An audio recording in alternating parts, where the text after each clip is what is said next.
holidays or the beginning of the holidays. So how many people do we have here? We've got any repeat people? People have been in my classes before, raise your hand. All right, good to see everybody. Well, I have a special guest with me today. You guys are really in for a treat. This is my friend Denise, who is from France. Let me just make sure we can get both of us in here. Hello. Hello. So have a good day. She is, if you have the recipe packet, which all of you should, she is the author of two of those recipes. I have attributed to some of the things that I've had at her house. And I think if you've had my classes before, I mentioned Denise a few times. So today we're going to do a little easier than the ones that are in the packet, because there's even quicker shortcuts that you can do with some of the, like the chocolate mousse one. And Denise is going to demonstrate that a little bit later.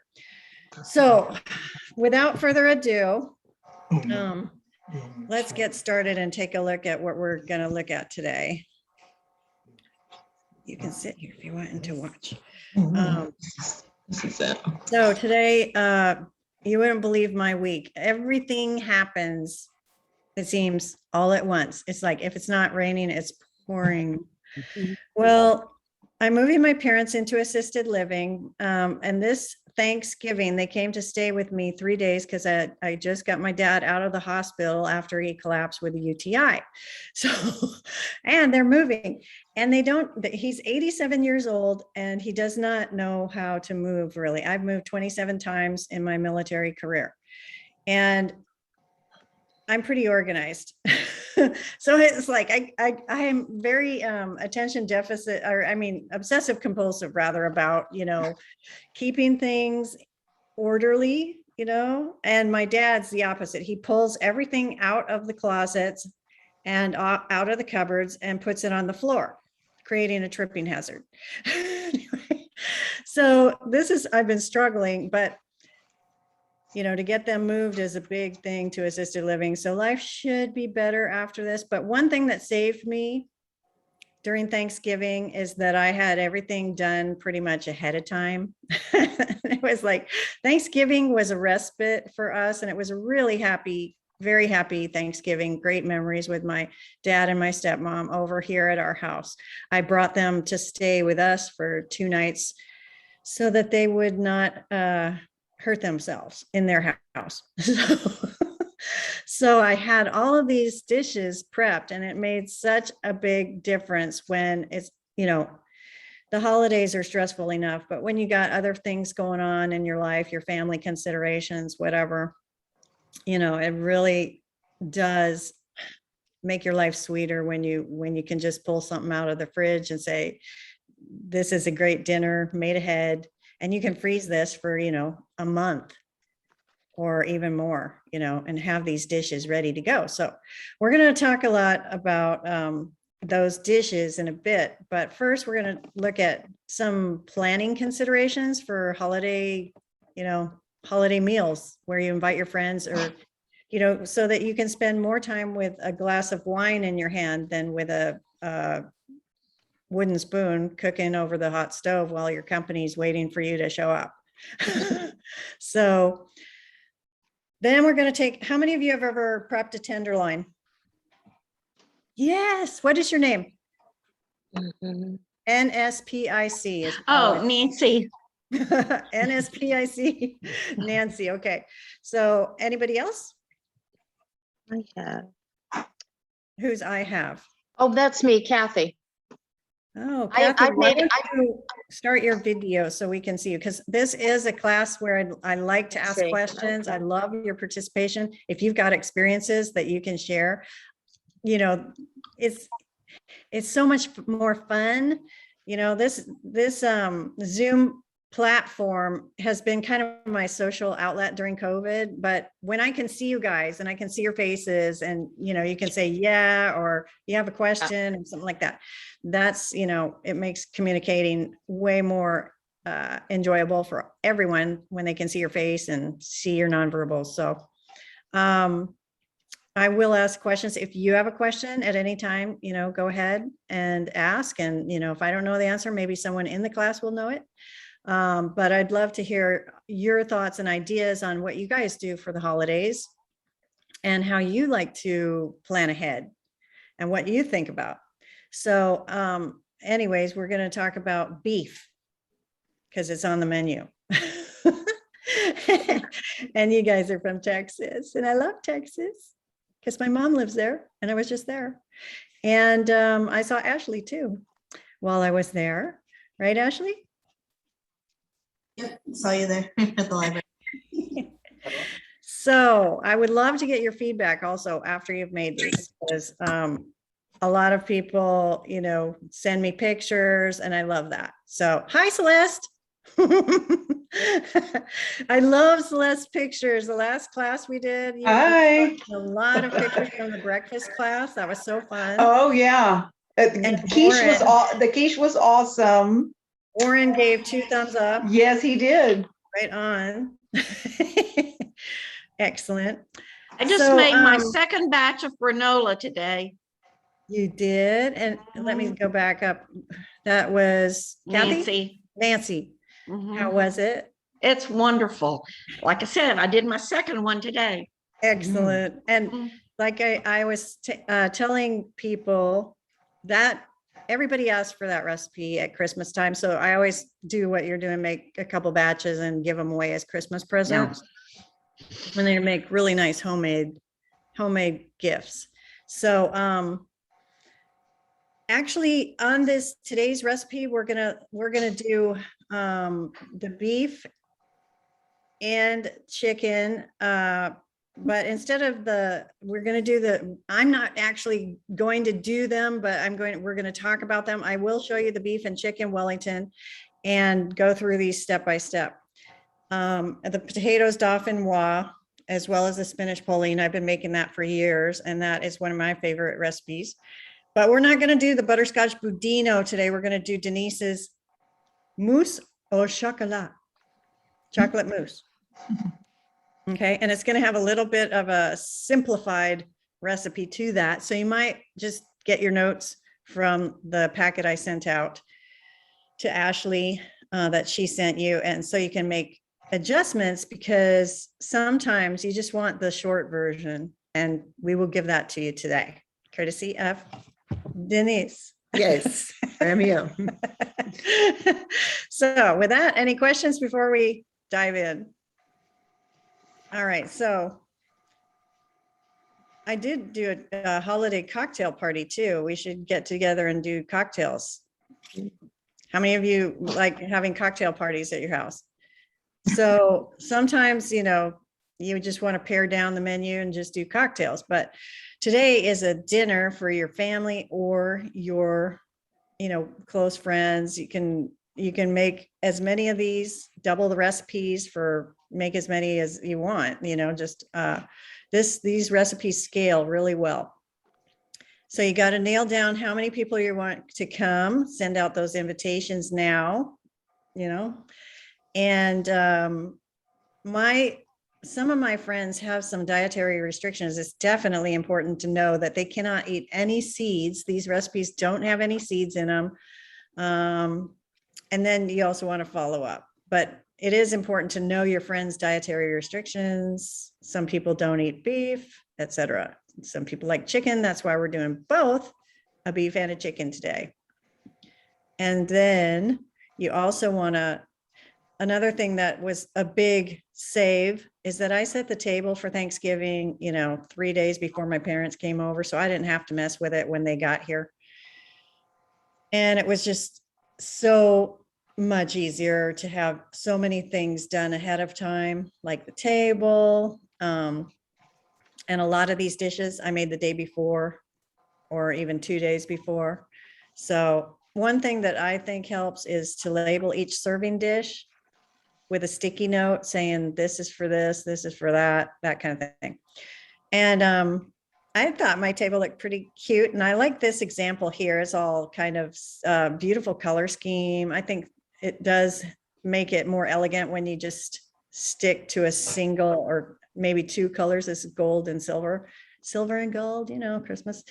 And then the centerpiece, it can be all kinds of things. The sky's the limit, get out your creative palette and have fun. And if you want to do name tags or placemats or menus, you can get those on a website, bhg.com, betterhomesandgardens.com/tabletop. Or, you can also download them from other places. I'm sure you probably have seen a lot on Pinterest. They have all kinds of ideas out there to make it more festive and fun. So think about that and do it ahead of time. And so once you know who's coming, their dietary restrictions, you can get all the decor, the theme and all that set up. Then you want to plan the menu. How many of you have heard of the app Paprika? Anybody? Oh, it's a great app. I have an iPhone, but you can, it works for Samsung phones, but it can help you download recipes, and keep an inventory of your recipes, as well as the ingredients that you need to shop for. It makes grocery lists, and it also does menus for dinner parties. So like I have like thousands of recipes in my Paprika app. And you can just decide, okay, so-and-so's, I've got 6 people for dinner. I'm going to make this as a starter. This is a first course, main course, dessert, that kind of thing. And it will put together the grocery lists, and that would become your menu for that dinner party. So anyways, you've seen the menu for our dinner party, and you want to definitely shop for, kind of plan out when you need to shop for stuff, and then clean out room in your fridge to put all that stuff, and the timetable for making the recipes. Now, these recipes are so nice because you can make them all ahead of time, and all you have to do is pop them in the oven. So really all that stuff, you don't have to think as much. And then, of course, it's nice that guests can make their own drinks. If you make a drink station or something like that, it again lets you have more time mingling and having a glass of wine in your own hand versus getting it and being a waitress for everybody else. So, do you want chicken, beef, or both? This menu today has both. So we're going to take a look first at beef Wellington. How many of you know anything about the history of beef Wellington? Lynn, tell us. What do you know? Well, that's not what I thought you were going to say, so I jumped the gun. But yes, I've had beef Wellington a number of times. I don't really know the history of it. Don't know the history, but I've made it. Yeah, I have too. Okay, well, Not an easy thing to do. yeah, it depends. Mise en place. What does mise en place mean, Denise? Everything is prepared. That's a French term that you learn in culinary school. Means everything is prepared. Everything is in its place ahead of time before you even, start cooking. Everything is prepped and lined up, ready to go. So, beef Wellington is named after the Duke of Wellington, who is famous for defeating Napoleon Bonaparte at the Battle of Waterloo. Sorry, Denise. Yes. And so to immortalize him, they had to ensconce a piece of really nice beef in pastry and name it after him. And that's really where it came from. So that's the history of it. And how many of you know where it comes from? On the cow? Oh. No? One? Well, we're going to talk about the anatomy of a cow, then prepping beef tenderloin, then prepping beef Wellington. So this is something that you learn in culinary school that it really comes in handy when you go to the grocery store and you see all that meat in the, display case and you don't know what to do with it. So this is the tenderloin. In next to the round, you see that long nice tenderloin. See, this part of the cow does not get much exercise in comparison to the shoulder chuck area in back of the head, which is what you need to braise for hours and hours. And then the shanks, also bucco, that has to braise for hours and hours and hours to break down those tough cartilage and, all that tissue in there, because it's the working part of the cow. But the tenderloin is where, the tenderloin gets to relax a lot. So that's why it's so tender. And that is where all the steaks come from. The sirloin, top sirloin, New York, shell steak, all of that's the tenderloin, okay? So remember that and how that it looks like sort of a torpedo almost. We're gonna watch a little bit of a video on how to actually prep. And I'm going to— The best knives, all your steak needs. I'm going to share these things with you in a second. I got to clean up my screen. If I can get rid of that, that would be nice. Ugh. All right. So bear with me for a second here.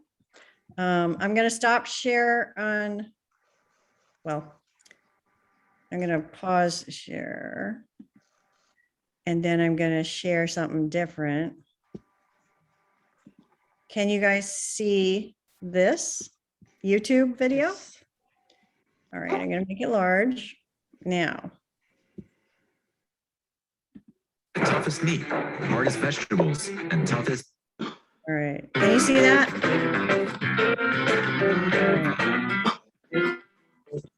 I do like this guy. He's very interesting. Here I have a whole beef tenderloin, and it's in a cryovac bag, and this is how it normally comes. And it's been wet aging in this bag for about a couple of weeks now. And this is going to make it more tender. And I believe this is a choice beef tenderloin. And so what I'm going to do is I'm going to cut off the end of the bag, and I'm going to make a slit running up the length of the tenderloin. And notice how I leave a little pocket at the end. This is going to collect all the juices that have come out during the wet aging process, keeping my board a little bit more clean. And this is going to kind of show that you know what you're doing and that you have a little bit of a professional touch, because you don't want all those juices spilling out all over your board. Now take your kitchen towel and wipe your board, dab the tenderloin clean. And once you get all those juices off, you're going to be able to look at your tenderloin and notice that there's three distinct pieces. First, you have the head, which is right here. Then you have the tenderloin itself, which is covered by silver skin and fat. And then you have the chain, which runs the length of the tenderloin. And it's important when butchering this down to identify and separate those three different pieces. So first, you're going to just work with your fingers. And here I'm starting to peel back some of the silver skin and fat. And this is more of a membrane than it is a silver skin or fat. And I'm going to stick my fingers in between the tenderloin itself and the chain. And I'm going to make sort of a seam or a separation. Now, any tough places, you can take your knife and use your knife to make those disconnections. But you really want to make sure that for this most part, you're using your fingers to seam out or to separate the actual tenderloin from the head and the chain itself, because you're going to get a better yield. Now, you notice how I peel back some of the silver skin and the fat. And I'm just going to work down the tenderloin, peeling back that silver skin and fat, and making sure that I can separate out and seam out my three distinct parts, which you can see here now, which is the chain, the tenderloin, and the head. Now, your next step is to start to separate out these different pieces, with the tenderloin being most important. So I'm going to flip it around. I'm going to take my knife. I'm going to cut in that seam that I created with the tenderloin and the chain. And I'm going to detach that chain. And if you've done a good job actually making that seam in the first place and breaking it apart, then it's very easy to run your knife along the tenderloin and detach that chain. Now, next you want to detach the head, which the side along the tenderloin isn't that bad. But when you start working up towards the top where the tenderloin narrows, where the head attaches, you want to make sure that you're coming in at a bit of an angle, because that's going to give you a better yield on your first fillet that you cut. Now, next you want to address the silver skin, which is right here, which is inedible, can't be broken down. And I like to start at the top and work my knife outwards towards the top where the head used to be. And this will make more sense in a second, but first we want to release that out, separate that top piece of silver skin from the top of the fillet itself or the tenderloin. Now, some people like to run their knife along the tenderloin. I like to flip it over, right? And I'm holding on to this piece of silver skin. I'm going to flex my knife towards the cutting board like I'm filleting a fish. And watch this as I flip it over. See that? See how it peels back? Look at that yield. That's pure silver skin right there. That's great for your food cuts. That's great for cutting a beautiful fillet. And it's awesome for not wasting any beef. Now you're just going to go back and make some simple trims along the tenderloin itself, removing some excess fat, any small pieces of silver skin that you might have missed during the filleting process, and getting these little pieces along the side that are both silver skin and connective tissue and a little bit of excess fat that won't break down during the cooking process. Next, you want to flip the tenderloin over, and I'm going to cut off a little bit at the top of the head. And this is just to square it off for my first fillet cut. And then I'm going to trim down. And right here, you can see this excess fat portion that's sort of ribbed. And this is actually what connects the beef tenderloin itself to the rib cage of the animal. And the fat is sort of a little bit more hard than normal. And there might be some connective tissue in there. So you want to trim that down. And it's going to just give you a better fillet in general. Now, once you trim that portion down and you have a nice clean fillet, it's time to do your final cleaning by just checking over the fillet itself, making sure you didn't miss any fat, and flip it over. It looks good. And then you're going to straighten it out and start portioning your beef tenderloin into fillets of beef. So I'm going to flip it around and making one solid stroke each time. I'm going to cut through the tenderloin. And I'm going to visualize it. I want to yield about 7 to 8 fillets or servings per tenderloin. And notice how I'm making just one solid stroke or one solid knife movement as I'm cutting through and portioning these fillets. And this is going to keep it from looking like it's been sawed or hacked at. It's going to give you a nice smooth surface. Now, once you get towards the end here, this is actually where the filet mignon comes from. But what happens is a lot of chefs, they just cut up their beef tenderloins, they call it filet mignon. But I like to call it filet of beef because it's more accurate. Now, this end piece is technically the filet mignon, which is about, usually cut to 1 to 2 inches thick and 2 to 3 inches in diameter. And I'm going to go ahead and form that using my guide hand, rounding it out. And actually, this bottom piece I save for the mediums to mid wells because sometimes people like that and they cook faster. Now, here's the head portion. And I'm going to go back. I'm going to take the head. I'm going to try and yield another fillet portion out of it by trimming down the silver skin, some of the fats, and the connective tissue. I'm going to cut off the ends. And really, you're just trimming it away. Now, here's the deal is this is my favorite part of the fillet.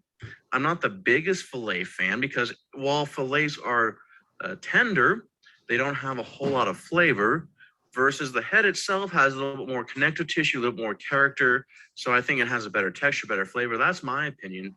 If you ask the average person, they're going to tell you they prefer the filet mignon over the head. Now, once I get the head nice and trimmed up, I'm going to cut off both ends, trying to square it out. And then I'm going to take my guide hand, I'm going to sort of apply some pressure towards the board, and I'm going to round it out and turn it into another fillet portion. Now, I'll either serve that to a VIP or I'll hang on to it for staff meal.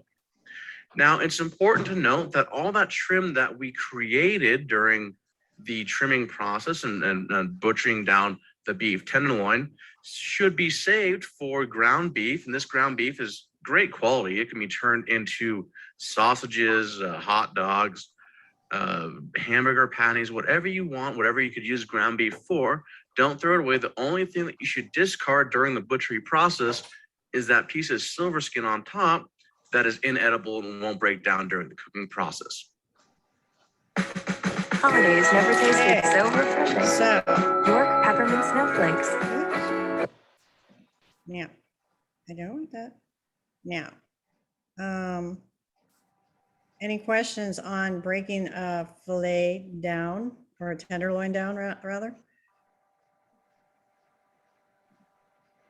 Any questions from anybody on that?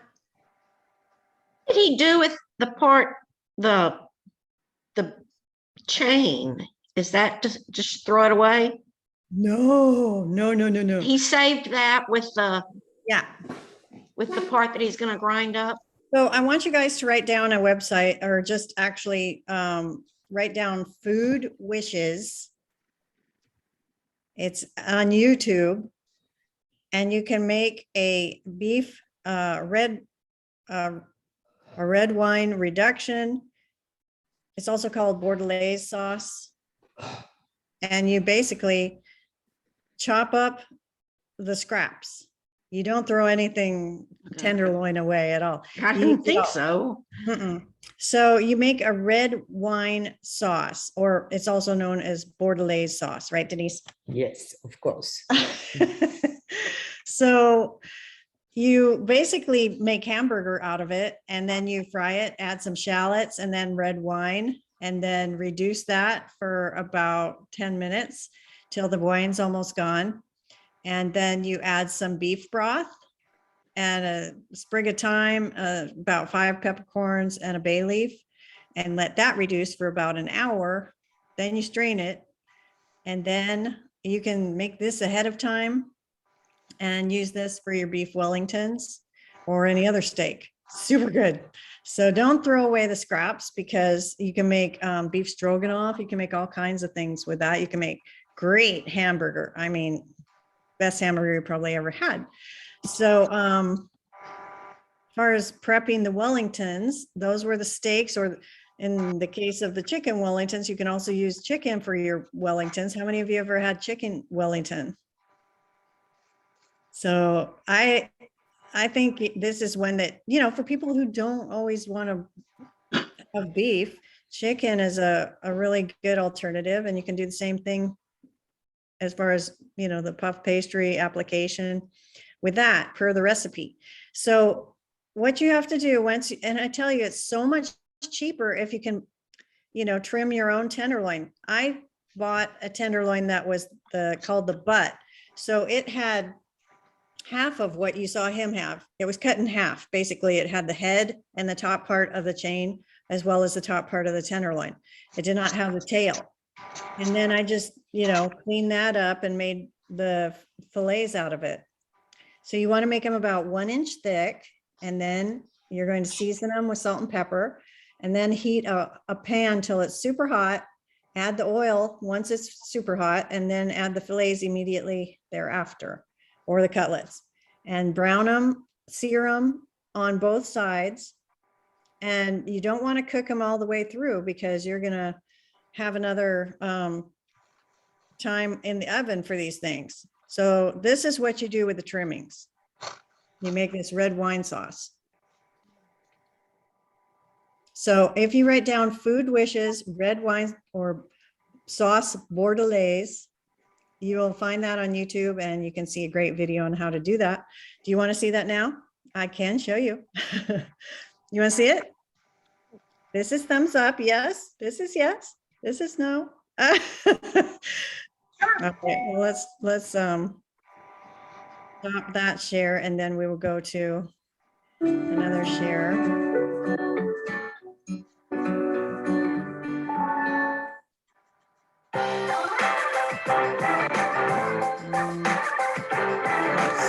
Stop that.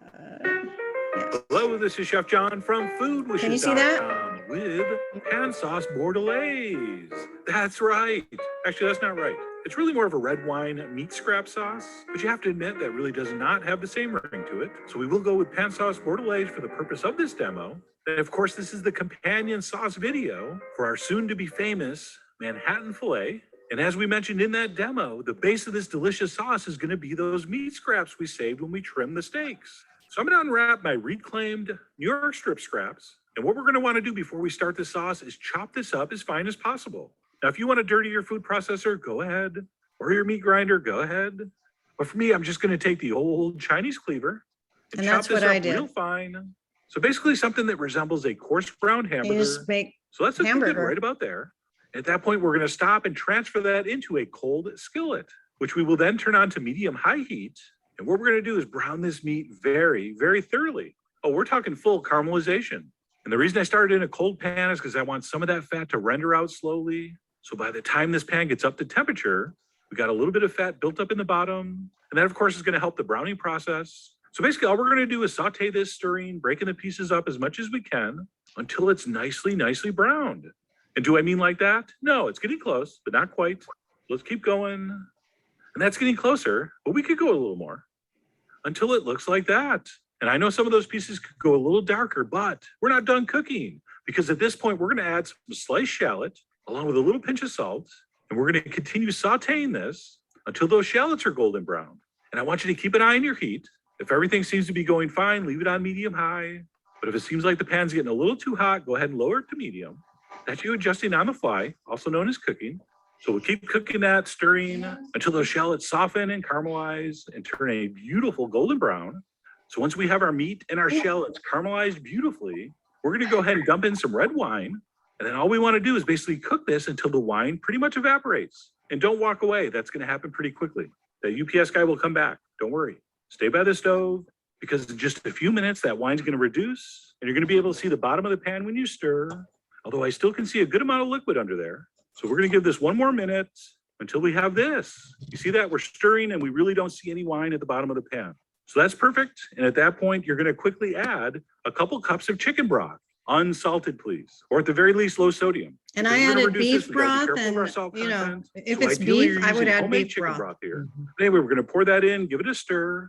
And then what we're going to do here is we're going to bring this up to a simmer and then turn the heat to low. And then just let this cook for about an hour to an hour and a half. Now, of course, if you want, you could transfer this into a saucepan, which is a little easier to control. And But I didn't want to it dirty another reduces it pan, an and I was hour. going to be in the kitchen the whole So- time, so it didn't matter. And what we want to have happen is that all that flavor from those little caramelized bits of steak goes into this liquid, and that's what's going to make this finished sauce so delicious. So for me, after about an hour, 15 minutes of simmering on the back of the stove, this is what mine looked like. All right, the goal when we strain this is to have about a cup of product, okay, give or take. And then once that step has been completed, we're going to carefully strain this. And of course, make sure you press out every precious drop from those meat scraps. And once I was done straining, I had about 200 mil.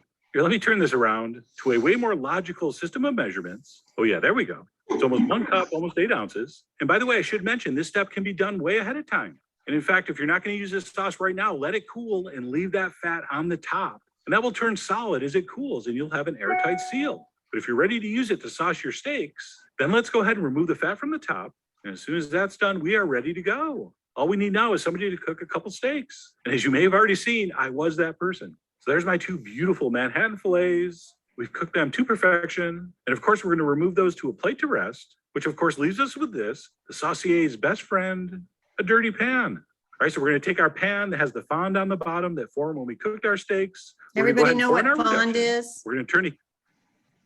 Do you know what fond is? You see those brown bits at the bottom? In culinary school, you know, this is a very high position in the kitchen is a saucier. This is a position in a professional kitchen.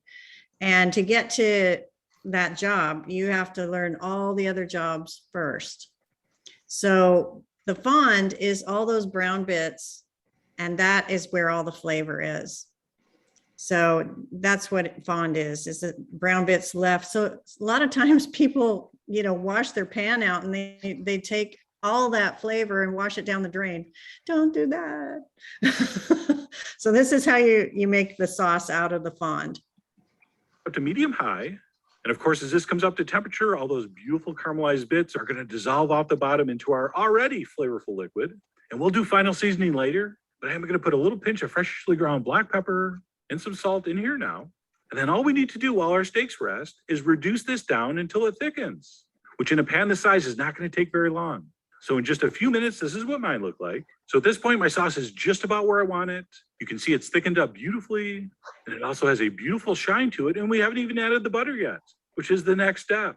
So at this point, I want you to turn off the heat, and we're going to finish this in the classic pan sauce style with a chunk of butter. And once you toss that in, you want to keep it moving until it disappears. So we're going to whisk continually until that happens.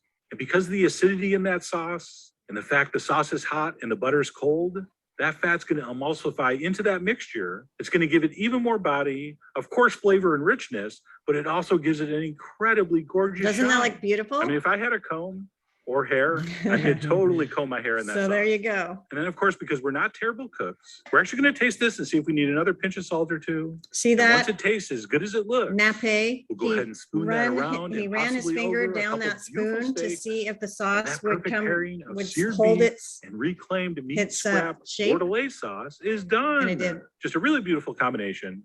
We could just sear a couple steaks, Okay. glaze the pan with plain red wine, All right. reduce it and finish it with butter, and So we I'm would gonna still have a stop great pan that. sauce. So you can imagine how much richer and more flavorful this is. And go back to our other presentation. So that is the red wine or Bordelaise sauce. Any questions on that? Can you see that? Can you see that again? Yes, thumbs up. Okay, so that's what you do with the trimmings. That makes sense? Okay, good. All right, so next, spinach Pauline. Any questions on this recipe? It is so easy. I've made this for 20 years and it came from Alabama when I was in a video training development conference or training school there, developing curriculum, which is translated into what I'm doing for you guys now with culinary lesson plans. But this is some of the most delicious spinach make-ahead dishes that I have ever tasted. And it's super easy. All you do is basically combine all of those ingredients in a saucepan. First you melt the butter, then you add the onions, then you add the salt and pepper, then you add the spinach, cream cheese, Parmesan, etc. And I like Cholula personally. But if you like another kind of hot sauce, or if you don't like hot sauce, it's up to you. I always say recipes are a starting place and they're a palette for whatever your likes or dislikes are, or, for you to experiment. So to me, this is one of the best and the easiest make ahead side dishes there is. And it goes so well with a steak and the potatoes. Any questions on that? Pretty straightforward. And you can, again, freeze this, defrost it in your fridge overnight, and then make it ahead, and voila, there it is. And next, Denise's potatoes. Now, this is a little bit more complicated than the way Denise usually does it, but you could do this recipe, which I'll go through this, and then Denise can tell you a shortcut. So basically, these are the ingredients. You've got the potatoes, which are Yukon Gold, not the Idaho baking potatoes. You've got your rosemary, lemon zest, garlic, butter, Dijon mustard. And personally, I prefer a half milk, half cream, not total cream, because I think that's just too heavy. And then I like Gruyere cheese. If you the recipe says Fontina, but that's Italian. I like Gruyere, which is Swiss, and Parmesan. So whatever your favorite cheese is, go for it. And then of course the onions. So the whole idea is you saute the onions and then you make this cream mixture. If you have a mandolin, anybody know what a mandolin is and have one? That, or a food processor, you can cut your effort in half. And also the potatoes will come out the same thinness, because you don't want a potato slice that's half an inch thick and another one that's an eighth of an inch thick. What is that? What's going to happen there? Won't cook evenly. Exactly. And then what's the end result going to be when you bite into it? Crunch, crunch. Some won't be cooked as well as the other ones. So you want to try and keep them as thin, and mandolins do that. They make it so easy. So you put all the, first you do the onions, caramelize those, and the garlic, add that later so it doesn't burn. And then you put that with the cream mixture and all the other ingredients. And then you layer your potatoes with that onion, caramelized garlic onion mixture, and the cheese. You do the cheese next, another layer of potatoes, and then you pour over this cream mixture. And then this is what you have, a delicious end product which looks like this. Can you see? I'm going to pin my video for you. Or Ashley, are you there? Maybe that's. Can you pin me? What I would do is I would cut this after you chill it. I would cut this into individual slices, like kind of like a dessert, you know, how clean a opera cake is cut. You can do the same thing with the potatoes dauphinoise and have really clean edges. And it'll show each of those scalloped potato edges and it will look super, super professional and really delicious. So those are the potatoes. Now, Denise, what's your shortcut? What is my? Your trick to making your potatoes. How do you make your potatoes? You use, Cut very slowly. but you don't use the cream. Yes, I use cream. Oh, well, Cream and what's milk. different with yours? This one? Yeah. It's not different. Maybe I don't put in rosemary, but the recipe is okay. The same? Yes. Oh, I thought you said it It's was the different. same, yes. Oh, sorry, no shortcut. It's the same. Oh, well, whoops, wrong way. All right, so any questions on that? Anybody making these today? Any questions on any of these recipes before we transition to dessert? Go ahead. Okay. All right, so I'm going to turn this around while I'm doing that. If you have a question, go ahead. I'm going to stop sharing and pin my video so you can see. All right.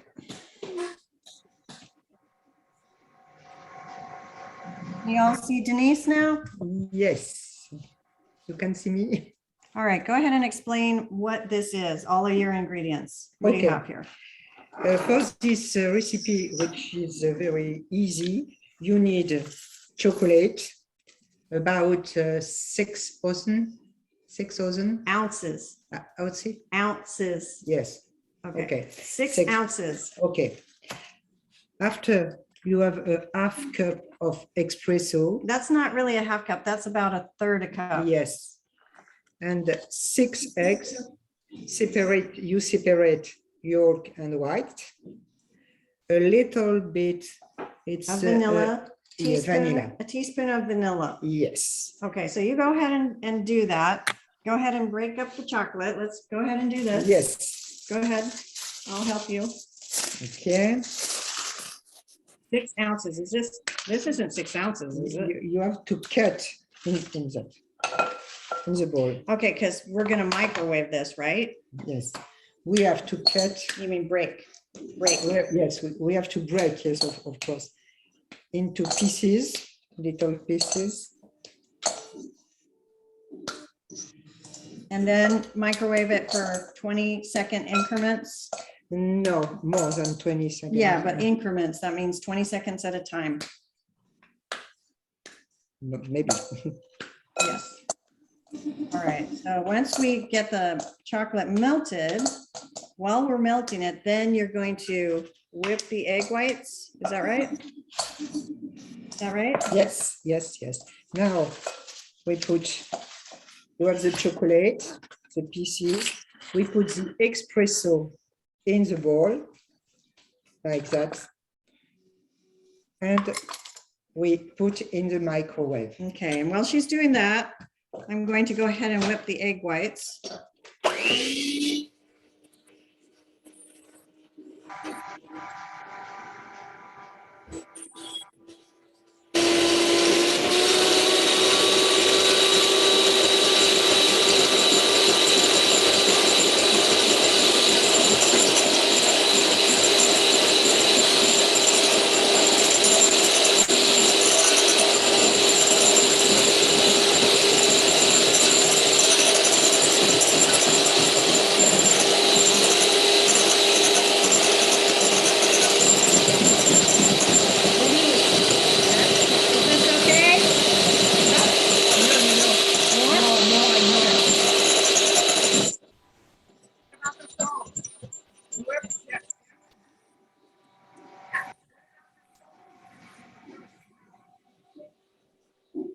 salt. Okay, hold on. You did? No, hold on. I'm on mute. Yes. Ah. Okay. I think I'm on mute. I don't know. Am I on mute? Can you hear me? No. I can hear you. Okay, so did you hear about the salt? Now is the time to add the salt. How much? Yes. How A much? do you pinch. A pinch. add? Okay, Only. and then I have to keep whipping Yes, please. till it's really stiff. Yes, very All right, stiff. so I'm gonna mute so you don't have to listen to this.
More after. Okay, so did you see this little knife here? This is the knife test. If this is inserted and it comes out clean, which this does, it's ready. Okay. Now what? Now we have the chocolate. We melt it with the coffee. So that's a shot of espresso is about a third a cup. And then you just Okay. blend that till all the lumps are gone. And what about the egg yolks? After? What do you add that to? The chocolate? Yes. And then what? It's okay like that. You see? Do you whip it with with this?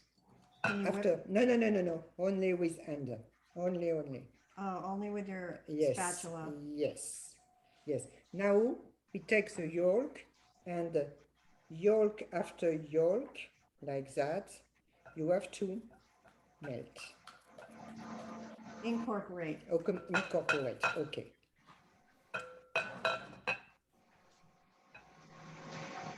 Can you guys see that?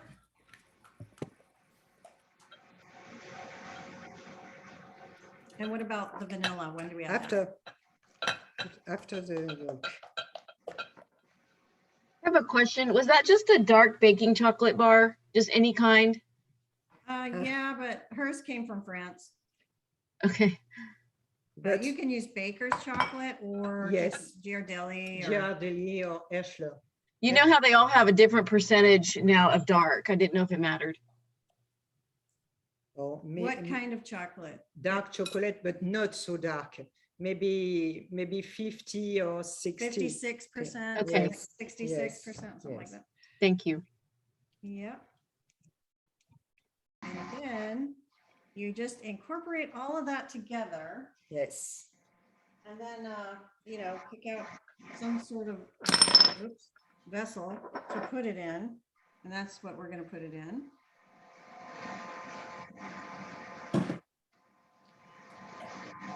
See, now I can incorporate the vanilla.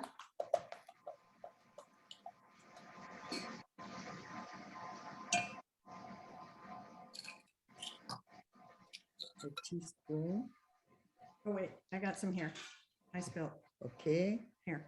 Uh-oh. I don't want to waste.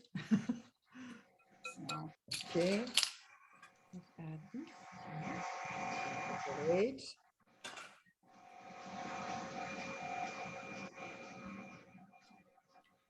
You see the chocolate Oh, that looks good. like that. And I have to. Yes, it's okay. Fine. It's okay. You see, nothing on the spoon.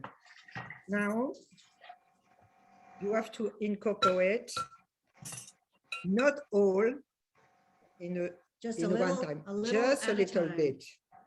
And you have to do like that. Hold it in by Yes, cutting through it and then scooping from the bottom up on top. it's easy, but It takes a while. little, yes, it takes a little time. Any questions so far?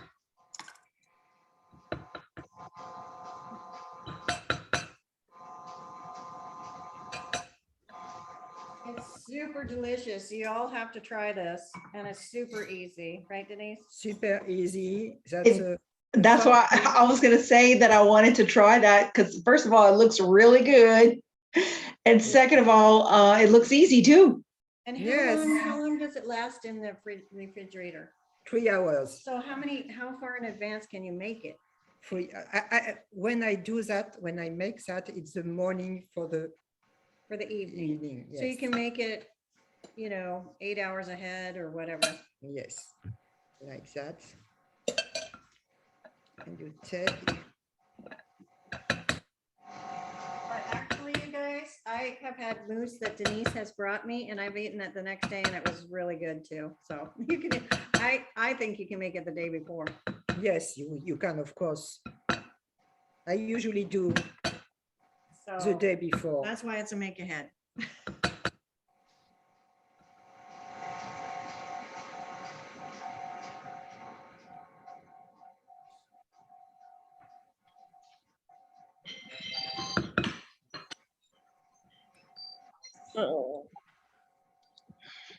It does take a little bit of time to Yes, do yes. that. And while she's doing that, I'm going to show you the. Okay, so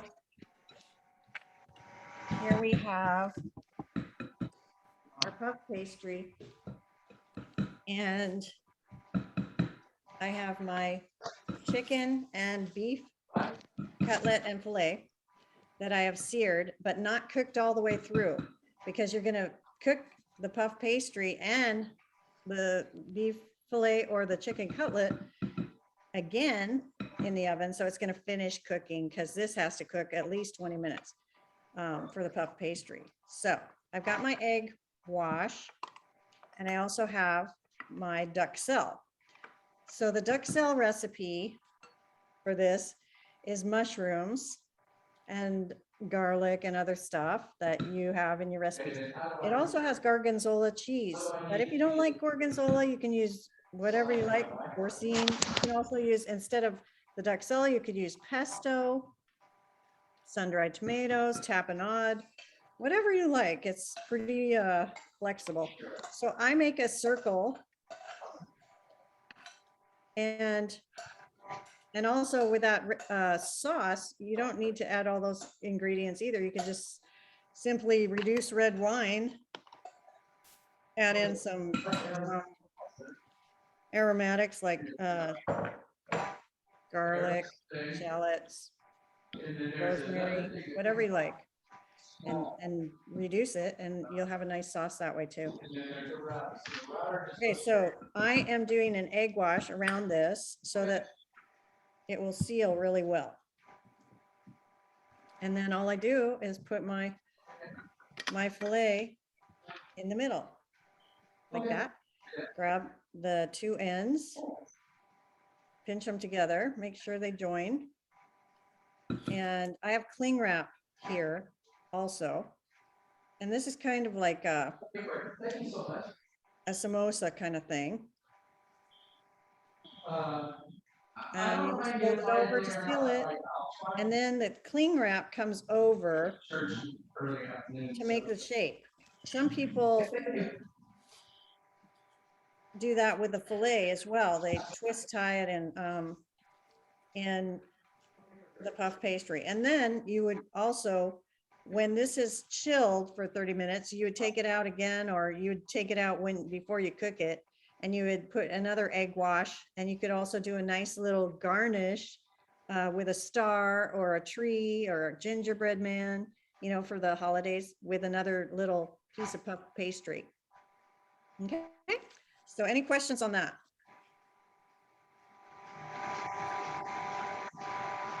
All right, so the mousse is done, and we're gonna use these little cups and fill them up Yes, with. like Did we that. just chocolate mousse? Okay. Beautiful.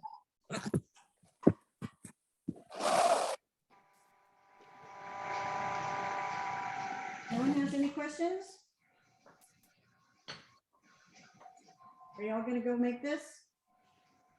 Okay. All right, so go ahead and fill these with your mousse. Okay.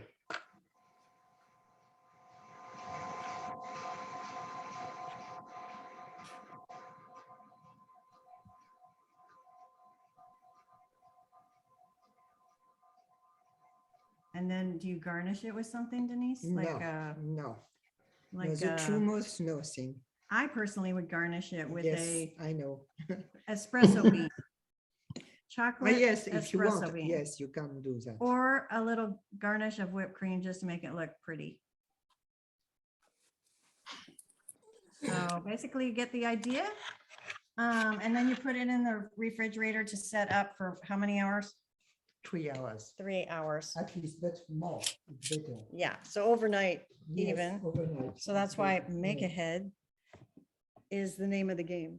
Any questions for me or Denise before we say happy holidays? And we'll see you in 2022. Hopefully you'll be back. Lynn is my neighbor. Lynn is my neighbor. I just wondered when we were going to get together and do this. Oh, absolutely. It's more fun when you do it together, that's for sure. Half the work. Well, I'll make the Wellingtons if you make the dessert. That's right up my alley. Oh, Please good. send pictures. Okay.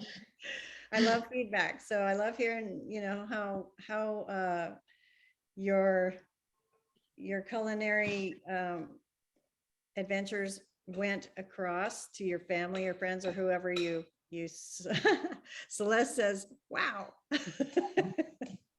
So thanks for sharing, Celeste. And I hope you all do keep in touch and share the photos of the recipes that you make and any feedback you have. So if there's no other questions, I will say happy holidays and joyeux Noël. Yes. Thank you. All right. Thank you. Same to you. Bye. Bye-bye.